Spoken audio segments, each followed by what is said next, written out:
Assalamualaikum warahmatullahi wabarakatuh. Bagaimana kabarnya anak-anak? Semoga semuanya baik-baik saja ya. Di pertemuan kali ini kita akan membahas beberapa materi. Di antaranya tentang wartawan. Yang kedua, menjelaskan hak dan kewajiban terhadap lingkungan. Dan yang terakhir adalah menyanyikan lagu sesuai dengan tempo dan tinggi rendah nada. Baik, sebelum kita mulai pembelajaran hari ini, mari kita membaca basmalah agar apa yang kita pelajari hari ini berguna bagi kita semua. Bismillahirrahmanirrahim. Ngomong-ngomong wartawan, apakah kalian tahu apa itu wartawan? Wartawan merupakan jenis pekerjaan yang bertugas untuk mencari dan menyusun berita untuk dimuat dalam surat kabar, majalah, radio, dan televisi. Wartawan disebut juga juru warta atau reporter. Wartawan biasanya ditemani oleh juru kamera. Saat melakukan liputan, wartawan membawa alat rekam dan alat pengeras suara. Sedangkan juru kamera membawa kamera yang digunakan untuk merekam informasi dari narasumber. Berikut adalah tahapan wartawan dalam mencari informasi. Yang pertama, sebelum wawancara, wartawan menghubungi narasumber dan membuat agenda pertemuan untuk wawancara. Jadi, kalian tidak boleh langsung menuju narasumber tanpa adanya membuat jadwal. Yang kedua, wartawan membuat daftar pertanyaan sesuai tema. Hal ini bertujuan agar apa yang kalian tanyakan nanti tidak keluar dari tema. Selanjutnya, juru kamera menyiapkan peralatan yang dibutuhkan saat wawancara. Langkah-langkah saat wawancara. Wartawan memperkenalkan diri sekaligus mengemukakan maksud dan tujuan wawancara. Wartawan mengajukan pertanyaan sesuai dengan yang telah dirancang sebelumnya. Pada waktu mengajukan pertanyaan, dilakukan secara jelas, teratur, dan santun. Selanjutnya, wartawan mencatat semua informasi yang diberikan oleh narasumber. Saat mengakhiri wawancara, wartawan mengakhiri wawancara dengan kesan yang baik dan mengucapkan terima kasih. Juru kamera merekam gambar narasumber untuk dokumentasi. Nah, berikut adalah kegiatan setelah wawancara. Wartawan merangkum informasi yang telah diberikan oleh narasumber dalam bentuk tulisan. Rangkuman dan kesimpulan tersebut dapat berupa berita atau artikel yang akan diterbitkan oleh media seperti koran atau majalah. Saat membuat berita, wartawan harus menulis sesuai dengan informasi yang diberikan oleh narasumber dan menggunakan kalimat yang jelas dan mudah dipahami. Nah, itu tadi penjelasan tugas wartawan. Wartawan juga mempunyai hak dan kewajiban loh. Ini sebagai pengetahuan umum saja ya. Salah satu hak wartawan adalah memiliki hak tolak. Hak tolak yang dimaksud di sini adalah wartawan berhak menyembunyikan nama dan identitas narasumber yang harus dirahasiakan. Kewajiban wartawan salah satunya mengikuti aturan yang telah ditetapkan oleh narasumber. Bicara tentang hak dan kewajiban, ayo ingat kembali hak dan kewajibanmu terhadap lingkungan. Untuk mendapatkan hak, menikmati keindahan dan keasrian lingkungan, kamu perlu menjalankan kewajiban terlebih dahulu. Keduanya harus tetap seimbang agar lingkungan alam di sekitarmu tetap lestari. Nah, perhatikan hak dan kewajiban di beberapa lingkungan alam berikut.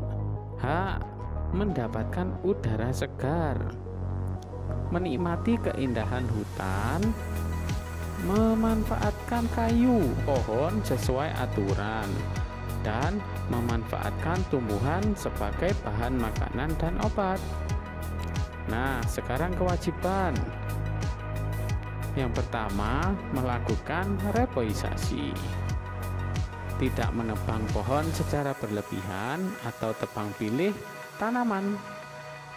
Dan tidak membuka lahan tambang secara berlebihan. Nah, itu tadi lingkungan hutan ya. Nah, sekarang lingkungan sungai. Adapun hak yang bisa kamu peroleh. Yang pertama, menggunakan air untuk keperluan mandi dan cuci. Memanfaatkan aliran sungai untuk transportasi. Memanfaatkan air untuk pengairan sawah dan memanfaatkan aliran air sebagai pembangkit energi listrik. Nah, ini kewajiban kalian ya. Yang pertama, mengolah limbah sebelum dibuang ke sungai. Tujuannya apa? Nah, agar tidak mengotori sungai. Selanjutnya, menanam tumbuhan di sepanjang sungai. Nah, ini berfungsi agar air tidak mengkorosi tanah dan bisa juga untuk menyimpan air. Selanjutnya, tidak mendirikan bangunan di sepanjang tepi sungai dan tidak membuang limbah dan sampah ke sungai. Nanti bisa membuat banjir. Bagaimana? Apakah kalian paham tentang materi hari ini? Tentunya kalian sudah paham ya, karena di pembelajaran kali ini adalah mengulang pembelajaran kemarin. Oh iya, agar kalian tidak bosan, silahkan dengar lagu berikut ini.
Nah, setelah kalian mendengarkan lagu tersebut, coba kalian menyanyikan lagu tersebut di depan orang tuamu.